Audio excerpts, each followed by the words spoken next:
ताज्या बातम्यांसाठी ABP माझाला subscribe करा आणि बेल आयकॉन प्रेस करा। आणि कोरोना लसी संदर्भातली आताची सगळ्यात मोठी बातमी, कोरोनावर भारत बायोटेकच्या लसीचा डोस पुढच्या वर्षी उपलब्ध होणार आहे। ही लस नाकाद्वारे घेतली जाणार असून लसीचे 2 ड्रॉप नाकात सोडले जाणार असल्याची माहिती भारत बायोटेकच्या व्यवस्थापकांनी दिली आहे।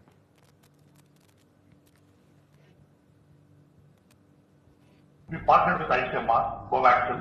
Now, as we speak, we will enter the phase 3 trial, and it can clear up. So we are working another vaccine, single-dose vaccine, nasal drop, and because we have experience of creating rotavirus, first time in the world, as a 5-drop concept, polio 2-drop concept. So we are bringing the 2-drop concept to nasal drop, single dose, that can scale up to 1 million doses.